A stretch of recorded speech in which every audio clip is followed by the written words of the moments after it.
I'm not. Yeah. Want to talk about, and we don't have to figure this out immediately, but if you want. Good morning, everybody, and welcome to this workshop on Make Music Vermont at your library. We're really excited to have the Heavy World staff with us here, and Jonathan Clark and I from the Department of Libraries are here. We're excited to just introduce the concept of Make Music Vermont and also just share some ideas about what you can do to make it easy and fun for your communities to celebrate music on that day. Make Music Day is June 21st. Every year it's been celebrated for decades. So we are going to kick it off with a little celebration of music right now, just a little icebreaker. We're going to make some music, some sound together. So Jonathan, kick it off here. Okay, so this is where you're going to need to turn on, unmute yourself. And if you want to turn on your camera, we are recording, but if you want to turn on your camera, you can do that as well.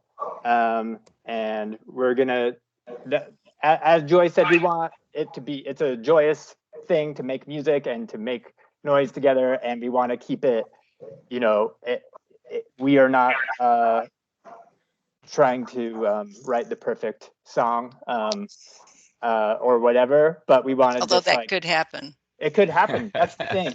You never know when the perfect song is coming. But it's just an activity to get going. So what we're going to start with just a simple, we're going to start there, and these are all things that you can use if you were either doing some sort of a virtual program, which is a little trickier in some ways, and some of it we're going to figure out. I'm doing this for the first time virtually, some of these things. And then also, of course, if you were like outdoors, these are things that you could easily do. So we're going to start with just a simple like call and response.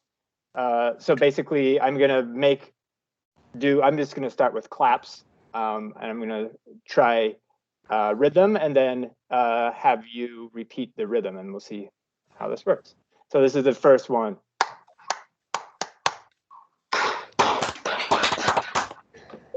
Yeah, it's a little delayed. It's a little tricky, but it worked. How about this one?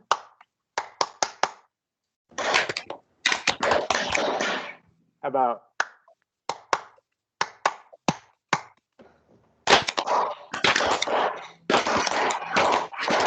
How about?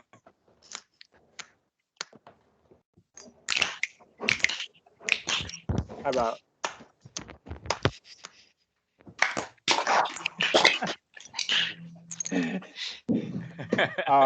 James's dog is really enjoying. Oh, and the cat. And the cat. It's a musical family here at the Lockridge. Everyone's getting in on it. I love it. How about?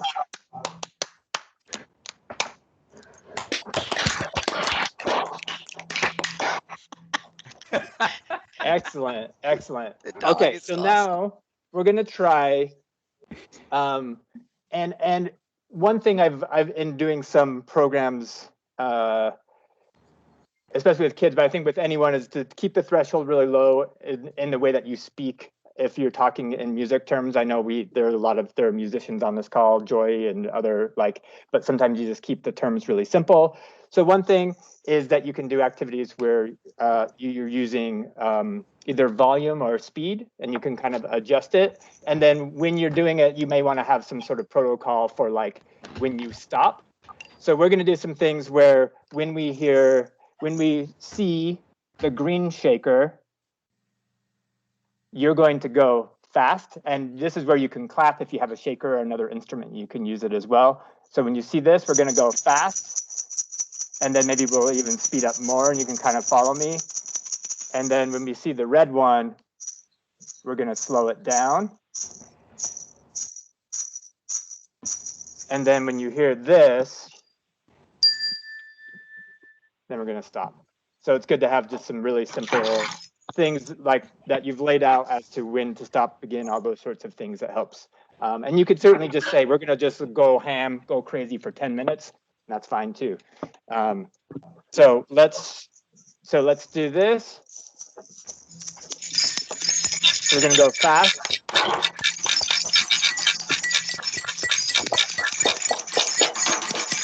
Go even faster.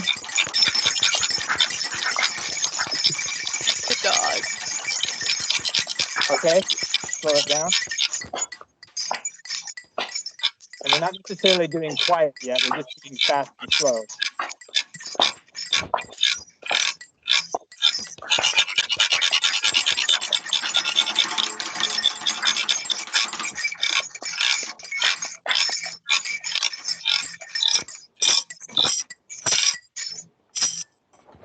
Very good. So then, similarly, you can do, soft and quiet. You can do it that way so that if green were loud, go ahead and start, go loud, then quiet.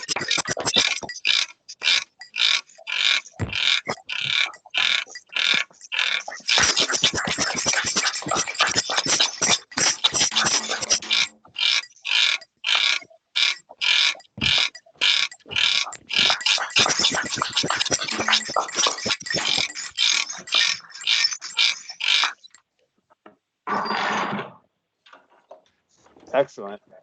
And then there, especially if you're outside, where you can see each other, to do sort of like go in a circle where someone starts a rhythm or something, and then you pass it around.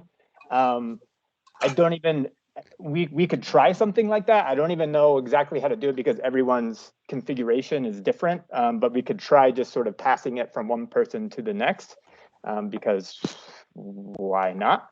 And maybe even we could even sort of like one person could start and then maybe call a person's name who wants to do it. And if you want to pass, you can just say pass too. You certainly don't have to do it. So because otherwise I'm not sure how we would go from one person to the next. So let's try Joy. Jim. Craig. Catherine.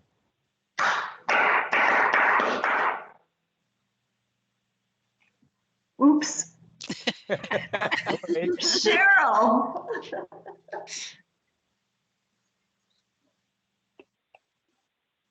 Cheryl Sherlock, who's muted.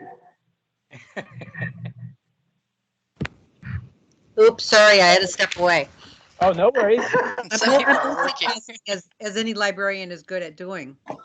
Yeah. See if you can, wait, Catherine, give it to her one more time and see if you can repeat it, Cheryl. Oh, now I have to remember it. Okay. Yeah, you do.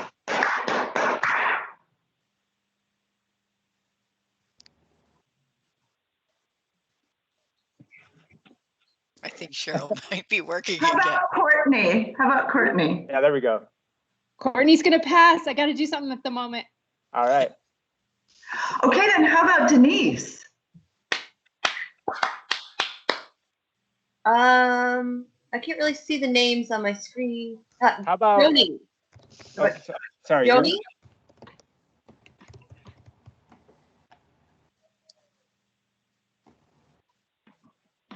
How about Noreen? Except Noreen, how about you start a new rhythm for us?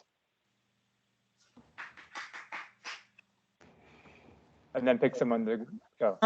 Everybody's muted. Let's see. It's okay. You just call Greens. it. Try it. Greensboro, guest.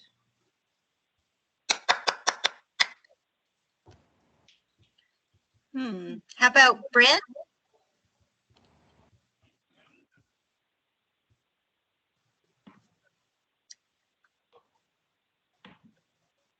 Or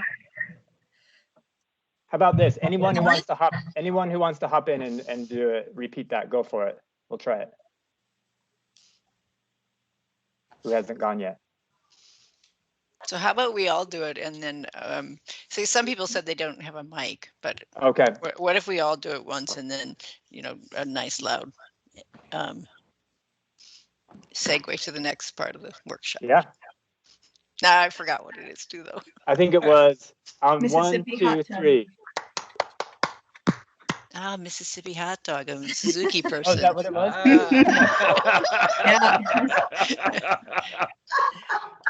All right. Well, so that was a bit of an experiment with the, obviously it gets a little tricky virtually, but thank you all for jumping in and trying it out. You know, again, they're just really, really simple ways to engage and have fun. Yeah, I mean, if So it was thank you. fun here, imagine how fun it'll be outside on a beautiful day with your library and all sorts of people of all ages. So we're going to move on to Jim and Craig now. So let's, those of us who aren't speaking, turn off mics and cameras at this point. And Jim and Craig are going to tell us about Make Music Day. Thank you. Thanks. Thanks, Okay. Jonathan. Thank you so much. My face hurts from enjoying this too much. I'm Jim Lockridge. I'm from Big Heavy World. We're based in Burlington, and our mission is to support, archive, and promote original music from Vermont all across the state. And a few years ago, 2015, I attended a conference of organizations and programs gathering in, at that time, Washington, D.C., to network and share what we do to support music communities where we were all from across the world. And I got introduced to a North American coordinator for Make Music Day, which is an international festival started in France 3 decades ago. And it is this beautiful opportunity for people, musicians or organizers, wherever they may be, at any scale, to step forward and celebrate music on the day of the solstice, June 21st, every year. And whether it's banjos on a porch or buckets being played like drums in a park, you know, or full bands, musicians come out and perform at no charge to the public, just in celebration. And Craig will give you a much deeper understanding of what this looks like across the world and how it has materialized in Vermont. And what Big Heavy World's role is in coordination of the effort. But that was the origin. Big Heavy World philosophically does everything in its power to include people in our work. So whether you're young musicians, experienced or inexperienced, whether you adhere to a genre or are completely not a genre, we exist to support the spirit that you're sharing as a musician with other Vermonters. So we have this orientation towards being sure nobody's left out, which is why Make Music Day was so appealing to us, and why we bothered to try to bring this coordination of this event to the state. Vermont was the first statewide participant in the history of Make Music Day through this work, and so we have our own little nook in history for that.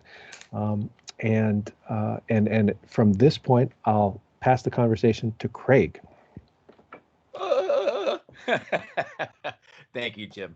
And thank you, Jonathan and Joy and everyone else on this call. Good morning to all of you.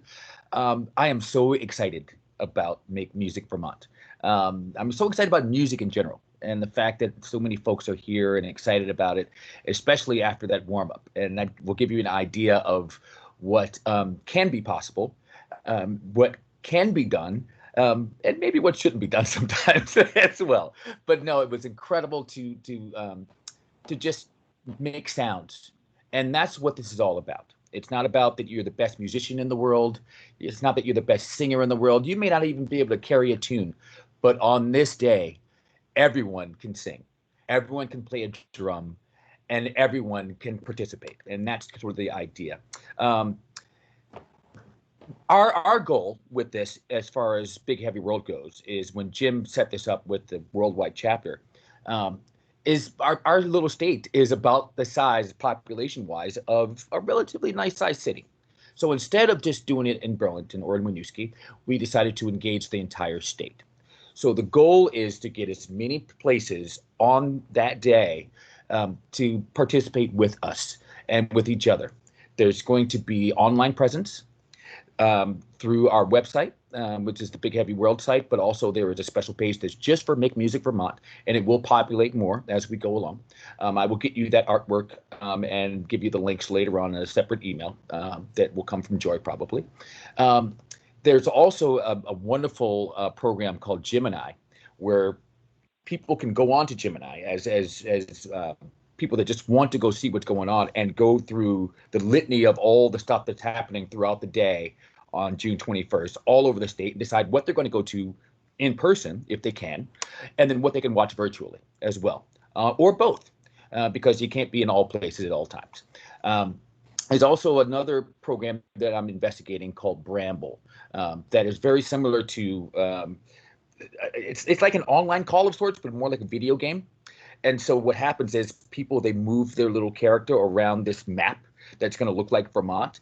And sometimes you'll be in a fire, near a fireplace, and someone who's performing by that fireplace virtually will pop up with their video, and anyone who's there can listen and participate with that particular person. There'll be poetry readings, all that stuff. So that's really up to you. Our job and our goal with this whole thing is to empower you with whatever ideas you would like to see implemented, and to inspire you, and to participate in this day in any way that you feel it works for you and your folks.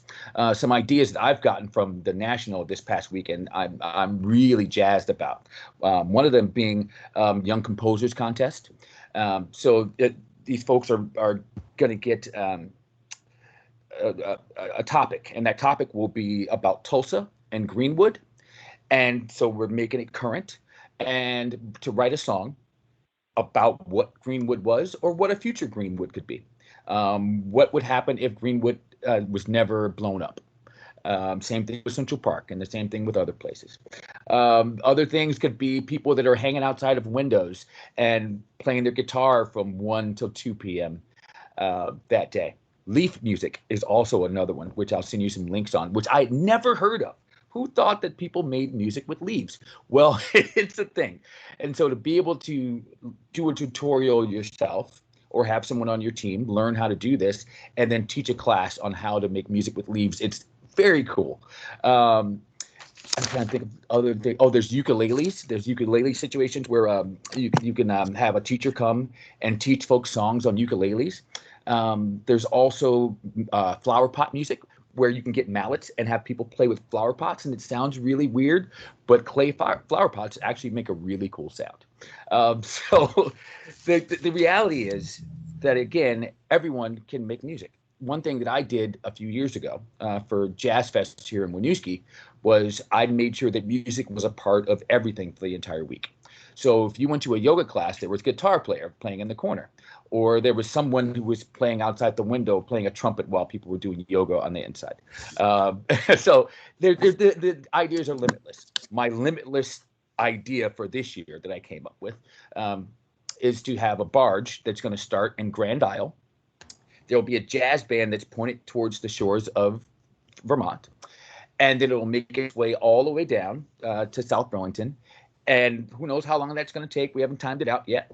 But then the jazz band will disembark the boat and do a New Orleans style second line into a van and disappear. So that is the idea, is to give people splashes of inspiration, splashes of smiles. And being that we're just going to be coming out of this really tough time, this is a really important time for you to reimagine what your spaces are, new ways of getting people to come in safely, and also new ways of people expressing themselves through song and through music.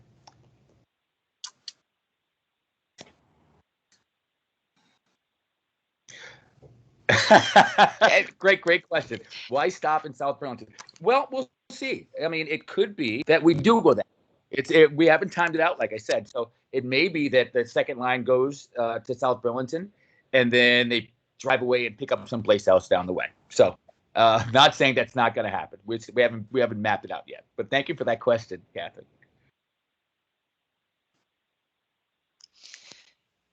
Jim, are there other things that you want to add about Big Heavy World and the promotional things that the libraries can tap into? Sure. Thanks for suggesting that. Big Heavy World is an all-volunteer run nonprofit organization. And over the years, we've created an infrastructure for putting the word out about efforts like this. We have a press list that goes to about 200 media contacts in the state. We communicate with all of the town clerks at one time. We have social media on several platforms with volunteers dedicated to spreading the word about our programs and projects. And we operate a small radio station in downtown Burlington. All of these are outlets for the work we're doing. And as one of the pleasures of coordinating Make Music Day is the introduction to the museum, the musicians that are participating, and the site coordinators, and highlighting and sort of holding up the programming and the enthusiasm from each town or each place. So we enjoy, for instance, learning who the artists are that will be working with you, and writing a profile about them for the website, and say, hey, yay, look what's happening in Addison County, and adding, doing what we can to amplify your good work, and make sure everybody understands how special your energy is throughout these channels that we have available to us. Our budget this year includes, as we fundraise to accomplish this, lawn signs that will help people find their way to sites and understand something special is happening on June 21st. And typically, each year, we have worked with Calamity and Crow's Trading Post. They're based in Fletcher, and they create custom tie-dyed T-shirts that are silk-screened with the Make Music Vermont logo, and those are delivered to site coordinators as part of our effort. So that's something to look forward to.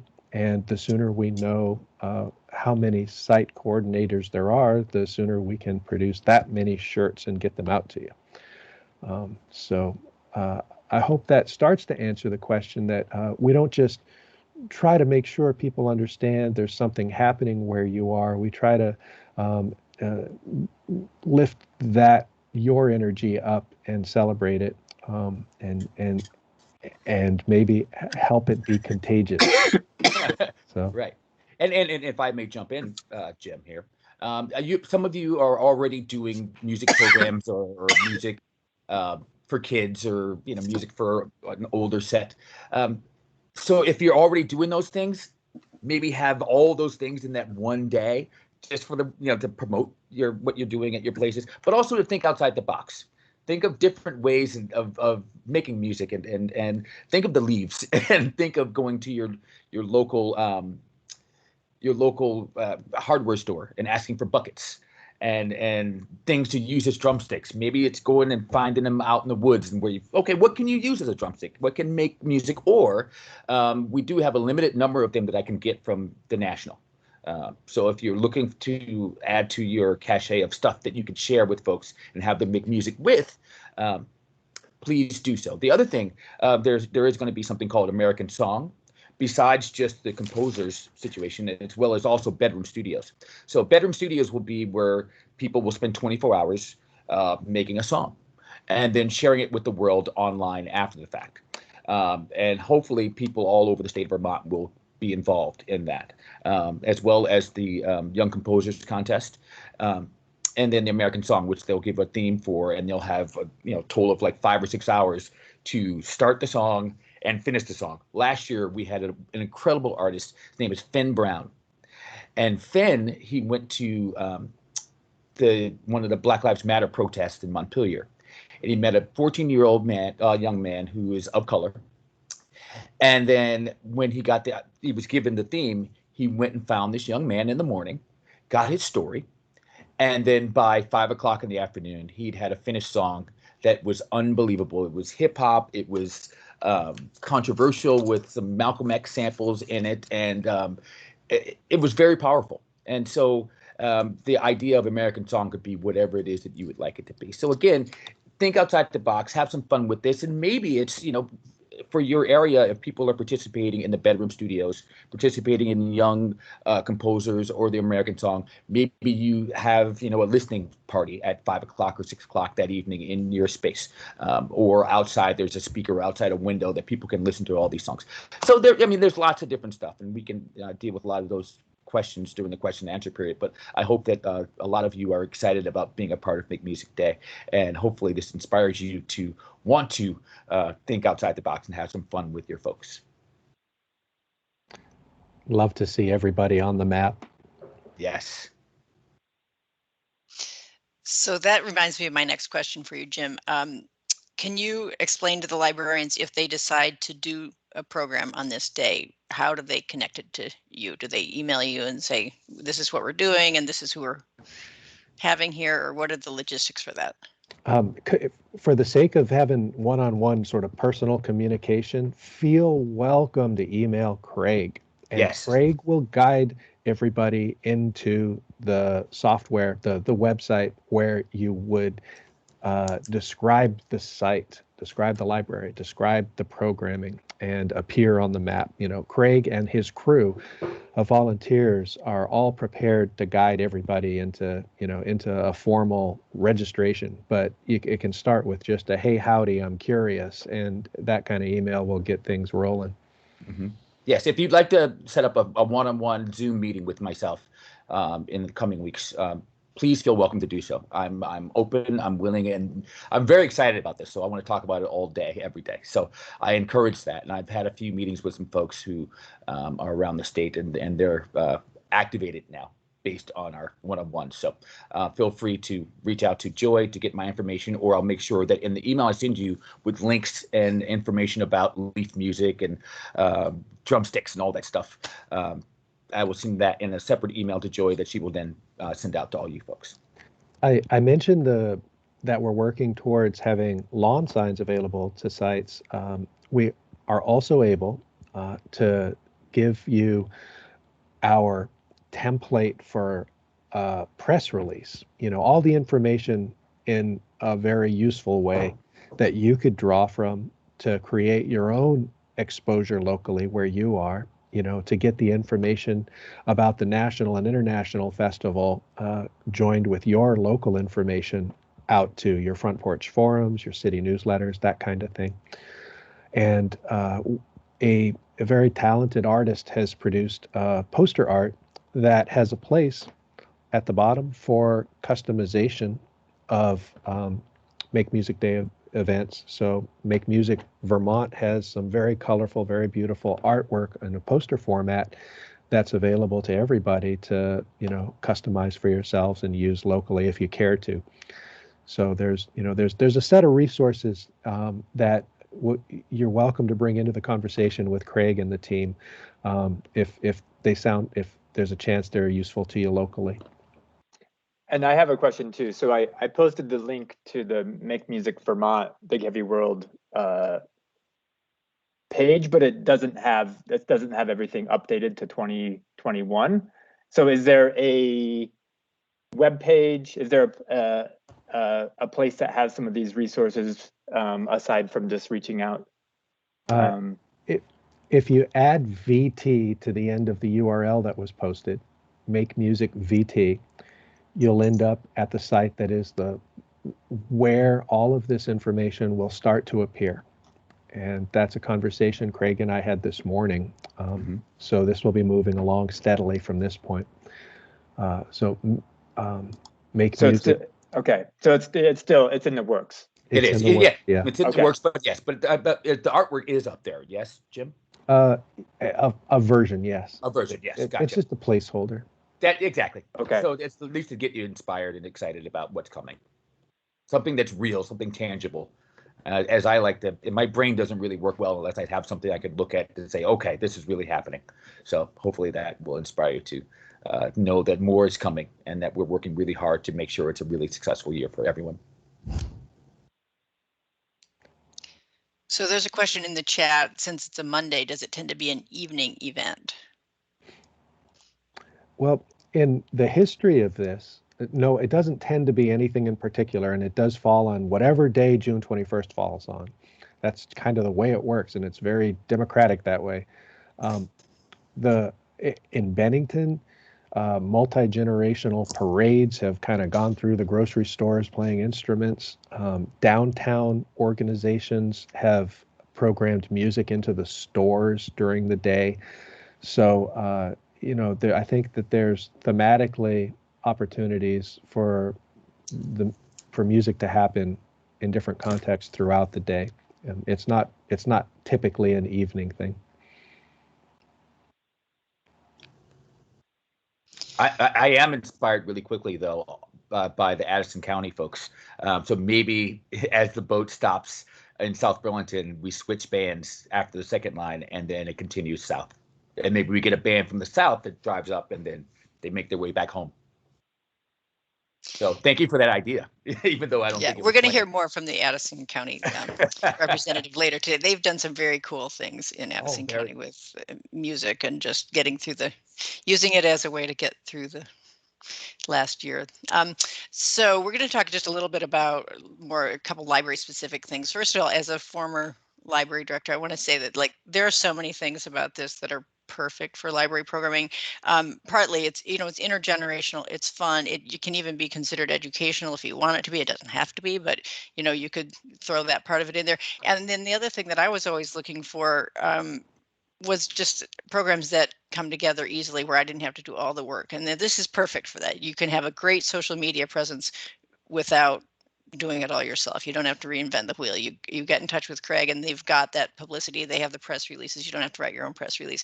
I mean, those kind of things are just perfect. So, and we've already talked a lot about how you can use all sorts of different things to make music. Jonathan has tons of ideas too about making music or making instruments from recycled materials and things like that. You can always ask him about that. He has lots of experience with youth programs doing that, but adults love that kind of thing too, as we demonstrated at the beginning.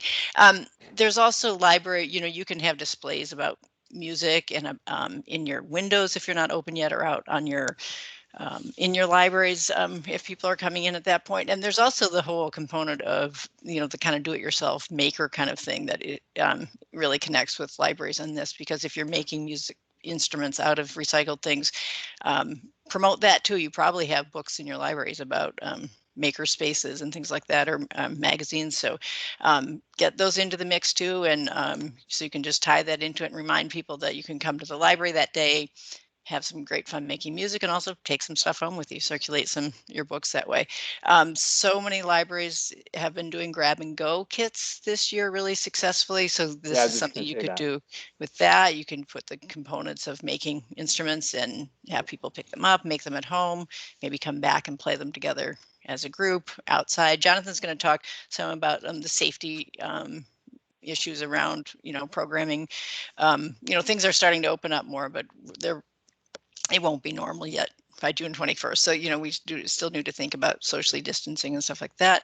But there's really great ways to do that. And I just want to say, as a musician myself, that, musicians have been dying to play and to perform and to connect with people through music. And, there's just such a big part of that is missing in so many people's lives. So many kids, they, have had their school music programs have been very different this year. So it's a way to celebrate, that we can come together, even if there are certain, safety things we need to think about. Just tap into that sort of the feeling that people have of missing that kind of connection through music, because it's real. And the other thing I just wanted to touch on briefly, a lot of this is about participatory, intergenerational community gathering.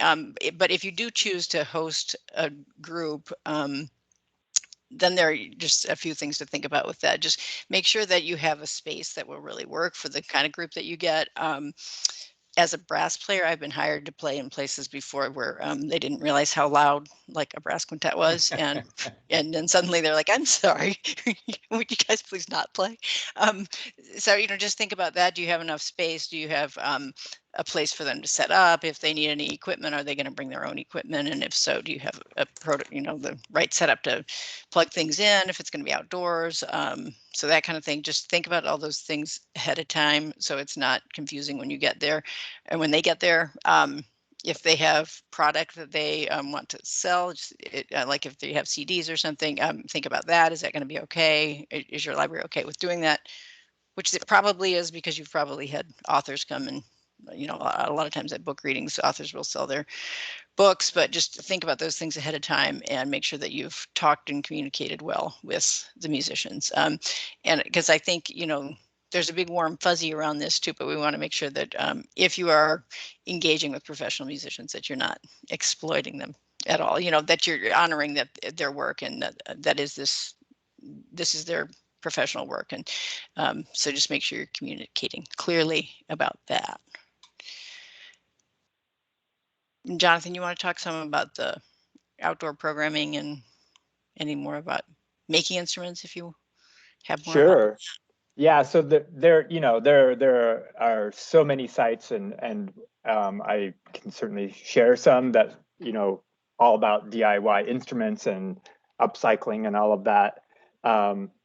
But you know, it's really simple, and again, it really lends itself well to, like, if you were going to do grab and go programming, whether it's, you know, even if you are not actually hosting a program, where you would encourage folks to take it home, and then even at a certain point they could go out onto their, you know, you could encourage people to go out on their yards and play, or if you were doing a virtual thing, there's a lot of different ways that you could take it. But you know, just simple things like water bottles are really great for you know, just all sorts of things. This is a water bottle with just popcorn kernels in it, and then, you know, because it's shaker, but then it also has like the texture on the side. And this is just, I'm just using a chopstick here. So there's just like, and there's endless amounts of sites that have things like that. Balloons are really great because they make you can make a drum head out of them. This is just stretched over a glass. And then again, you can also have, this has popcorn kernels. This has popcorn kernels in it too. So then it's sort of like, is also a shaker and then has that element to it. And again, there's tons of ideas like that. So that's just a few of them. And there's ones that are like a little bit more like a craft project too. This is just like this is just two paper bowls with just some yarn, little lion shaker, tambourine, and it just has some paper clips on it.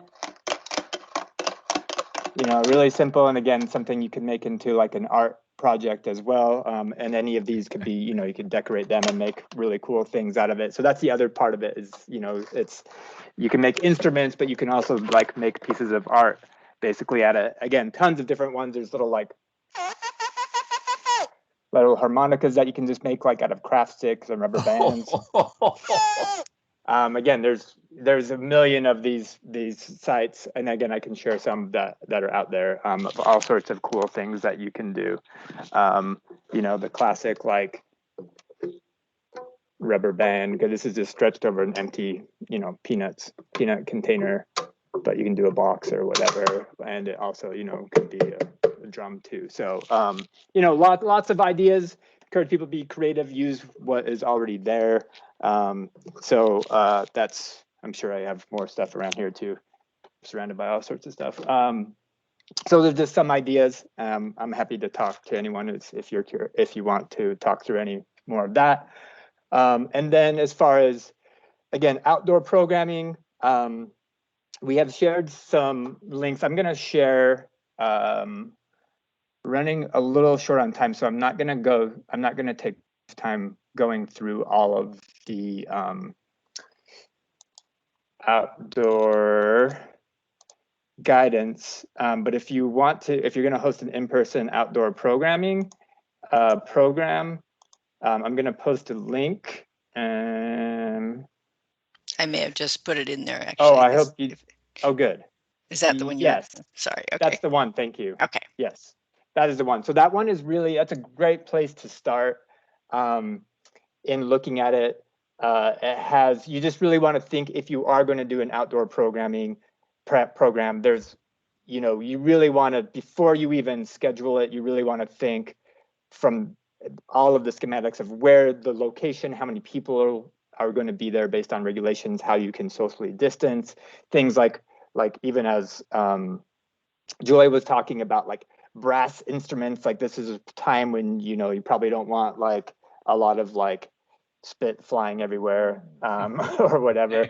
So there are ways to like space it out, or to have, if you need to have a barrier, but to really think about how you can, and there are a lot of ways to like naturally space people out, where if you put down hula hoops, you put down rope on the ground, and then in advance you let people know. And then there's just a lot of information if you look at that slide show. Just like signage is really big too. Again, sharing in advance, and then the day of the event to have lots of signage about how people should be spaced out, mask regulation, all of those sorts of things. If you again, if you choose to do an outdoor program as part of this, and I'm happy to answer any questions that you might have about that. You can feel free to email me. I just have to say one thing about the in that slideshow, and there is a thing suggesting, you know, like don't hire a trumpet this summer or something. There's something about that. I mean, if you hire, or not hire them, but if you know, engage people that have been playing music throughout this, there are ways to play the trumpet safely right now. I mean, you know, and Yes. so I'm not saying not. No, I know you're not, but I not. I remember that in this slideshow there was, you know, and I just want you to be people to realize that you know, especially if you are working like with the schools or something, they have protocols for this. So don't feel like if you have like an enthusiastic kid who wants to come play their wind instrument, you work with them so that it's safe. But I just don't want that to be discouraged. So we have a couple librarians here who are just going to briefly talk about some programming they have done.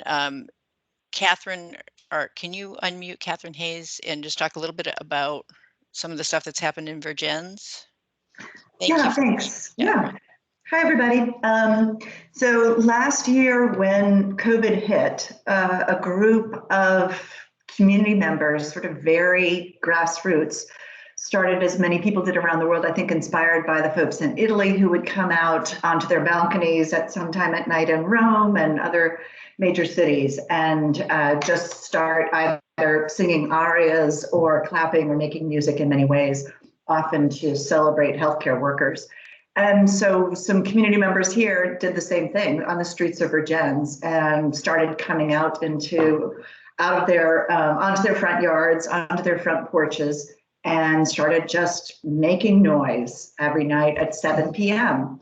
And it caught on, it grew bigger. It was embraced by the community, who then began to form a parade. So first it was just a few cars with people in them with banging pots and pans, and the kids who Joy was talking about who maybe weren't able to play their instrument at school were leaning out the windows with horns. The fire department joined in, the police department joined in, putting their horns on, their sirens, putting the lights on. First responders who had them on their cars joined in, and it became bigger and bigger, such that the mayor became involved and supportive of it. The Parks and Rec department became engaged, and I believe it was May 27th, they celebrated the 50th Bang and Clang celebration parade. I'm never sure whether it's Clang and Bang or Bang and Clang, but I did check. It was, I think, Bang and Clang. Doesn't really matter because the point gets across. And it was phenomenal. It was covered by WCAX TV, PBS, articles, some great videos. You can find it online, where just people out on their front porches making music. And it wound around all through town. And it was just something that brought everybody in the community together. You could drive into town and do it. It was safe. So it was pretty wonderful. In talking with Kim Buckley, who's the head of the Parks and Rec department, you know, I just asked her, we chatted this morning, if there were any sort of, you know, lessons learned or that sort of thing. So the first thing was that it was very much grassroots. So that was pretty great. And it did peter off after a while. Once people were able to kind of get their children back into daycare or, you know, do other sorts of things that petered off, they tried to change the route and go to different parts of town. That was sort of spotty. But it seems to me that if we weren't going to do the barge on Lake Champlain with Craig, which I've now decided is going to be much more fun, then I do think that I will, plan to work with the town again and to resurrect it for sort of a clang and bang at 7 o'clock that night. I think if it's sort of a one-time deal. So that's a little bit about what we did here, and happy to answer any questions. Thank you, Catherine. We are a little short on time, so I'm going to move on and ask Emily Purdy from Greensboro to talk to us briefly about what a program that they've done fairly recently, I think, that is very community based. And I'm going to, while she's talking, hopefully, if my technology works, share a cool picture from it. Thank you for being here, Emily. Thank you. Thanks for asking me to be here. Can everyone hear me? Okay, good. Yeah. So we have every year we do a chili dinner fundraiser for the library, and it's very community based, and usually we have a really strong homeschool group that meets weekly at the library, and the homeschoolers, and then we put it out to the community and often get a lot of kids in the community who go to school or are homeschooled in different communities, and they come and do some sort of entertainment at the chili dinner. Either it's a play that we've been working on, or it's like a talent show where kids do different things. It's super open. It allows for their creativity, and they're allowed to do whatever they're inspired to do. This year we got a grant, a local grant, to hire a videographer so that we could still do the chili dinner talent show. And we scheduled we had a Google sheet where the families would sign up and the kids would come and do their thing for 15 minutes, and the videographer would film them, and then he wove it all together in a really beautiful show, and it felt really safe. It felt really fun. There were 15 kids who participated. It was a free link that we advertised all over the place. So far, it's had 292 views, which is pretty good for our little library. And everyone wants to do it again because it was just really super fun. When we were watching it, my kids, I'd say, oh, look at so-and-so, they're doing such a great job. And my kids would be like, shh, shh, we're paying attention. And it was just so fun to see other people in the community who you either know or you recognize or who are in a familiar place, and just see what they do, because we don't always get that. So it was sort of a silver lining. That's it. Thank you so much. And I love that, both of the examples that you used were so community involved, and, that you weren't thwarted by the pandemic or just other challenges. So I think that's a real takeaway from both of those examples. So we have time now for Q&A. This is a rare, really nice time to have Jim and Craig here. So please pepper them with questions. Feel free to turn off your mics, or you can use the hand raising feature if you want. But I think it'll probably work organically if we just people turn off their mics and ask a question if they have them.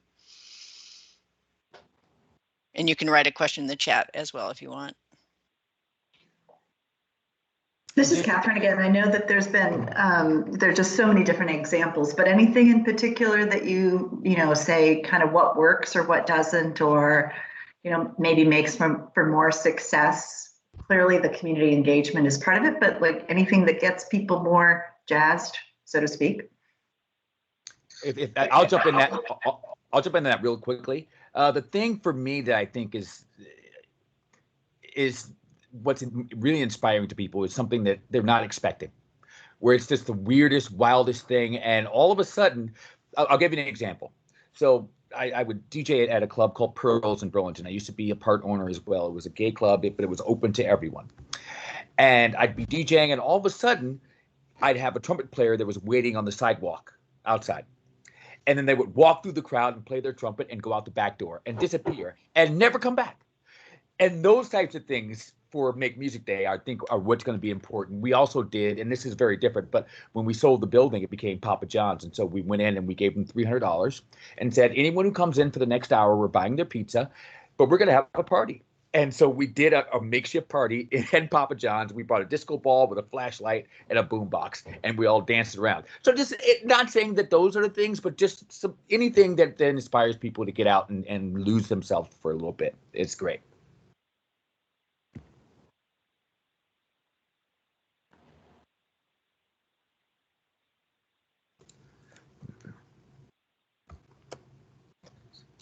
So are you seeing the chat? We're wondering if you have ideas for a direction to look for outdoor music installations. Something So you can create. Yeah, you see it. Okay. So there's a link that I put in the chat, and I'll send more information on this person. I watched a presentation by Mark Stewart, who does music installations at Mass MoCA. And he takes a lot of found resources and makes music out of them. And a lot of them are permanently installed at their museum there. So if you can look at some of his videos, he's also offered up his services. And that's negotiable. So if you have something in your budget you want to talk to him about, that he can do a workshop for you either prior to or after, or you can speak to him about making something for your particular library that is going to be there as a permanent piece that you could have people come and play and learn about and learn how to make their own. Yeah, that's a really cool idea. Yeah, I'm very happy to just have that thought in my head. But it's a great conversation piece, but it's also a good way of getting people back into the library. So they not just going there for books. They're going there to check out this really cool instrument. And you know what? Now that I'm here, and then off we go.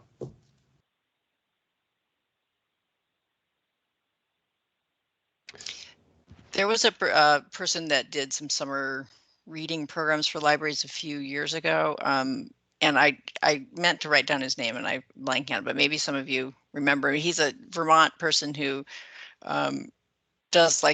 teaches kids to make instruments, or any people of any age really, to make instruments, and then performs as well. And I'll try to dig up the name, but maybe even in the next 5 minutes. But if not, I'll send it out with the email.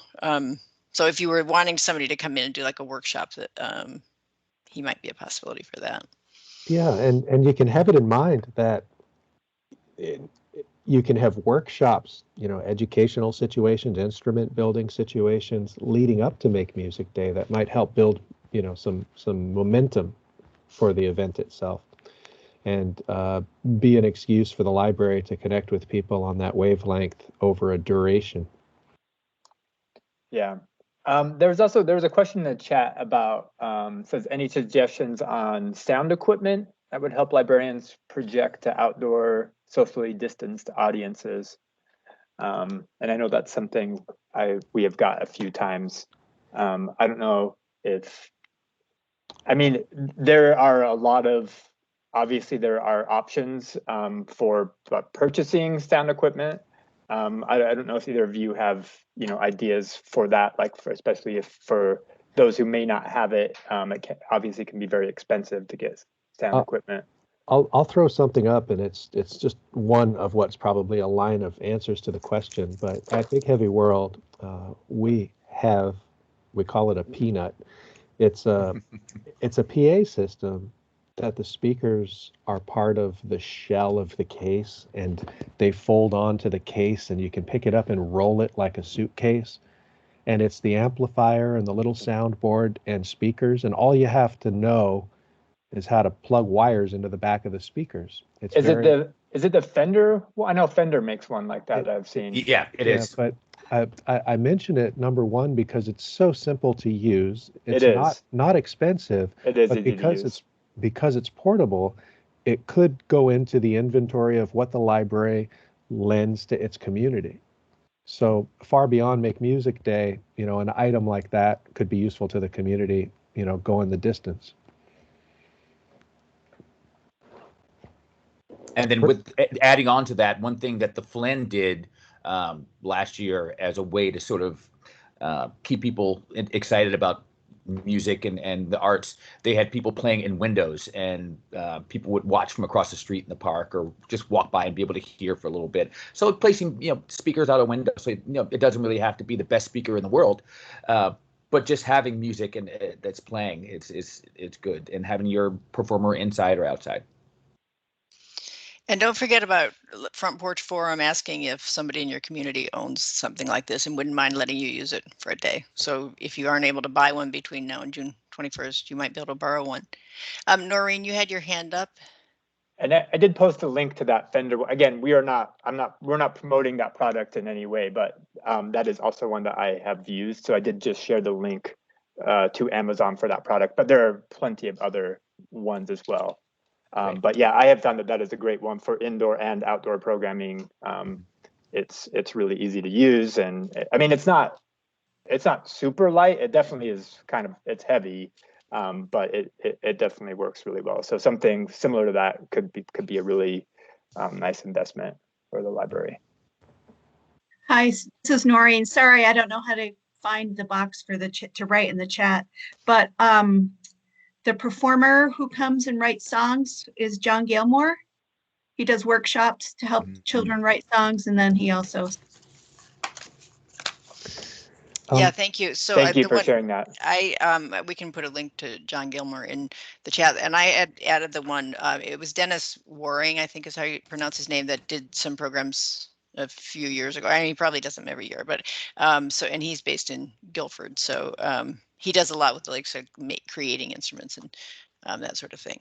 So something that everybody might care to have in mind, and if this is in your comfort zone, as a grassroots nonprofit volunteer-run organization, Big Heavy World is used to sort of you never know unless you ask kind of outlook, and we're bold about asking whatever the category of question is, and you might ask your local radio stations if they might support your efforts, your programming, and maybe bring musicians, young and old, on to the radio station one time or as a series leading up to Make Music Day.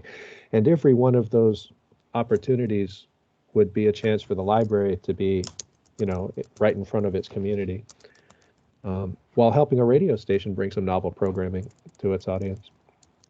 Yeah, it's a great idea. Yeah, I'm glad you touched on that, Jim, just to maybe to kind of wrap up. But remember that this is a time where libraries, it's always important, but especially, after being open in a different way for the last year, just remind your communities constantly that you're there and you're doing cool things and you're bringing people together. And this is like the perfect opportunity for that. And the sort of built-in publicity around it and just the community mindedness of it is a perfect time to remind people that that you're there, you're doing unique things that aren't happening other places besides at the library. So don't miss out on time to use this as an advocacy moment as well. Absolutely. So we are right about at 11. If there's any just quick questions, does anybody have anything else? Well, we have Jim and Craig here. Any last minute questions? And again, we will be in touch. So, this won't be your last chance to ask. Yeah, we'll be sharing out all kinds of information. Yeah. Yes, and please reach out to me if you'd like to have one-on-one discussions about some ideas or how you can implement some of the ideas. And I'll be sending Joy all of the links, and Joy and Jonathan, all the links to all the stuff that I was talking about and more that you can use as resources. Thank you all very much for having an interest in this. Yeah, thank you very much. I'm going to put a link to an evaluation for this that I hope people will do. And again, if you need to get in touch with any of us, please do, and we will connect you to the right person if if we don't know the answer. That's our way at VTLIB, is to make sure we find it if we don't know the answer. So thank you all for coming to this. Yeah, thank you so much, Jim and Craig. Jonathan, thanks for the great icebreaker at the beginning. And I really hope we see a lot of libraries doing this year and future years. I love the balloon drum, Jonathan. That's awesome. Yeah, the balloons are great. That's over. So much fun. Yeah. You were very inspiring. Thank you. You were inspiring. Thanks, everybody.